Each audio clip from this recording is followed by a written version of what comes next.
Right? Buckle up, buttercups, because Sir Keir Starmer is having the political equivalent of a root canal without anaesthetic, and we're all here for the show. Picture this. You're the Prime Minister, you've got the keys to number 10, and yet somehow you've managed to become less popular than a soggy biscuit at a tea party.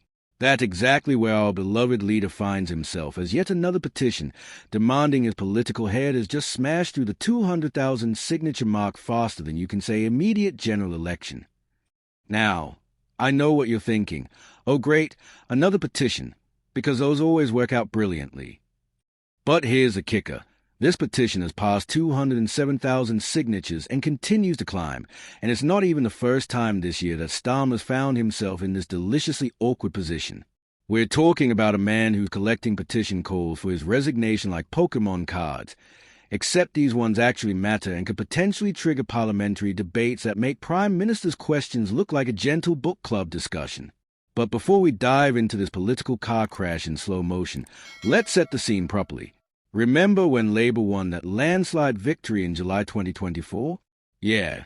Well, turns out winning 412 seats doesn't mean much when you've only secured 33.7% of the vote share.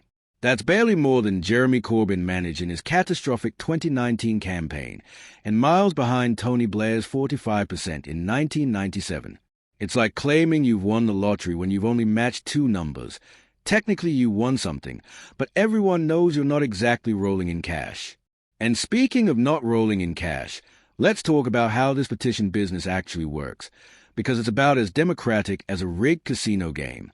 If a petition gets 100,000 signatures, it will be considered for debate in Parliament, which sound impressive until you realize that considered for debate is political speak for we'll have a chat about it in Westminster Hall while most MPs are probably having lunch or checking their phones. Now here's where it gets properly juicy. This isn't even Starmer's first rodeo with these petitions. Back in January 2025, a separate petition calling for a rerun of the general election soared to over 2.8 million signatures. 2.8 million. That's more people than live in Wales, and they all basically said thanks, but no thanks to Sir Keir's leadership. The first petition was debated. Nothing happened, and here we are again like some sort of political Groundhog Day, except Bill Murray isn't here to make it entertaining. But wait, there's more. This latest petition is climbing faster than a contestant on the wall, and the timing couldn't be more perfect for maximum political embarrassment. We're talking about a government that's barely had time to warm the ministerial chairs, yet somehow they managed to upset enough people to generate this level of democratic discontent. It's like ordering a gourmet meal and receiving a pot noodle.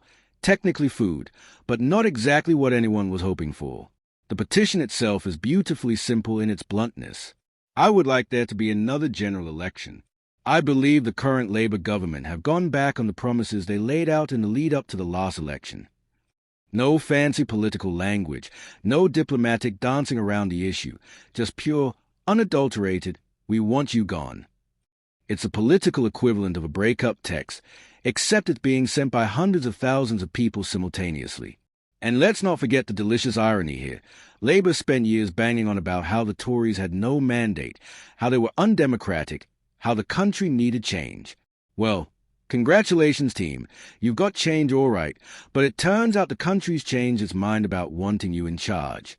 It's like finally getting that promotion you've been desperately wanting, only to discover the office is on fire and everyone hates the new boss. The numbers are telling a story that Labour definitely doesn't want to hear. When your victory is built on such shaky foundations that you're immediately facing calls for another election, you know you've got problems. It's not just about the petition numbers, though those are frankly embarrassing enough. It's about what they represent. This is a government that won big on paper but failed spectacularly to win hearts and minds. Reform UK must be absolutely loving this chaos.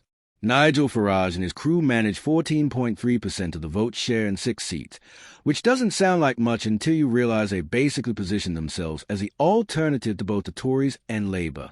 Every signature on this petition is potentially a Reform voter in waiting, and with their recent by-election victory in Runcorn and Helsby bringing their total to 7 MPs, they are not exactly going away quietly.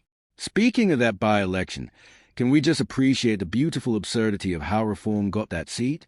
Mike Amesbury, Labour MP, literally filmed punching someone in his constituency, which triggered the by-election that Reform then won. You couldn't write political comedy this good if you tried. It's like the universe is conspiring to make Labour look as incompetent as possible. The Conservatives, meanwhile, are probably sitting back with their popcorn watching this unfold. Kemi Badenoch must be having the time of her life, going from leading a party with 121 seats to watching the government that crushed them face this level of public humiliation. The first petition gave a perfect ammunition for Prime Minister's questions, taunting Starmer about 2 million people asking him to go. Imagine what she's going to do with this latest development. But here's the thing that makes this whole situation even more deliciously ironic. There is currently no mechanism within the UK Constitution that allows the public to directly trigger an early general election. All these signatures, all this public outcry, all this democratic expression, and constitutionally speaking, it means absolutely nothing. It's like complaining to the manager when the manager doesn't actually work there. The petition system is essentially a very fancy suggestion box that occasionally gets emptied when Parliament feels like it. Under the Dissolution and Calling of Parliament Act, only the Prime Minister can really trigger an early election, and unless Starmer has developed a sudden case of political masochism, that's not happening anytime soon.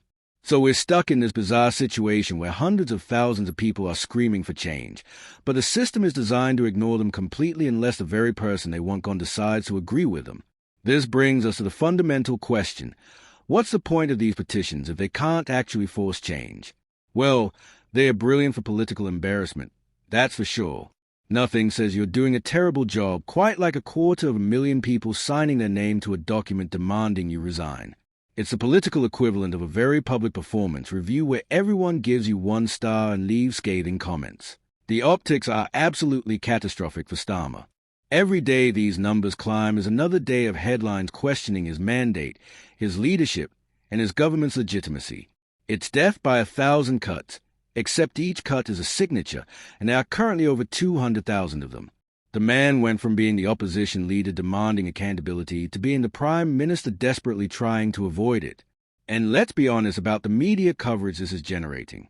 Every news outlet worth its salt is covering this story because it's got everything: political drama, public uprising, constitutional questions, and the slow-motion car crash appeal of watching a government implode in real time.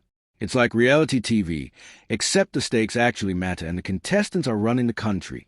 The international implications are pretty embarrassing too.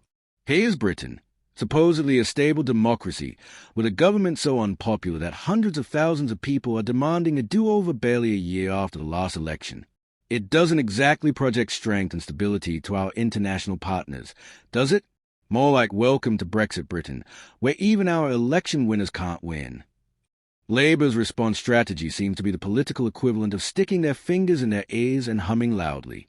They are hoping this will all blow over, but petition momentum has a funny way of building on itself.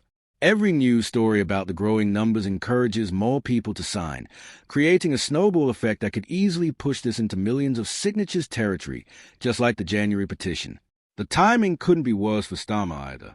This isn't happening during a quiet news period where it might get buried. This is happening when people are paying attention, when the government is still relatively new and should be enjoying a honeymoon period. Instead, they are facing what amounts to a very public vote of no confidence from their own citizens. What makes this even more politically toxic is that it's not just Conservative voters signing these petitions. Labour voters, people who voted for change and feel they've been sold a pup, are adding their names to this digital rebellion. When your own supporters are calling for your head, you know you've got serious problems. The fact that this is the second major petition this year tells us everything we need to know about public sentiment. This isn't a one-off protest or a momentary blip in approval ratings. This is sustained, organized, democratic dissent. It's the kind of pressure that brings down governments, even if it can't technically trigger elections. So where does this leave Sir Keir? Well, he's basically trapped between a rock and a hard place, except the rock is hundreds of thousands of angry voters, and the hard place is a constitutional system that won't let him escape even if he wanted to. He can't call an early election without looking like he's admitting defeat, but he can't ignore the petitions without looking arrogant and out of touch. The next few weeks are going to be absolutely crucial. If this petition hits 500,000 signatures, it becomes a genuine political crisis. If it reaches the levels of the January petition, and there's no reason to think it won't, then Starmer is facing the kind of sustained pressure that makes governing almost impossible. But here's the beautiful irony of British politics. Even if this petition gets debated in Parliament, even if it generates massive media coverage, even if it dominates political discourse for weeks, constitutionally it changes absolutely nothing. Starmer stays in number 10. Labour keeps its majority, and democracy continues to be a spectacularly frustrating experience for everyone involved. That's the genius and the madness of our system. It allows for this kind of democratic expression, while simultaneously making it completely toothless. It's like being allowed to shout at the TV during a football match, emotionally satisfying but practically useless. So there you have it.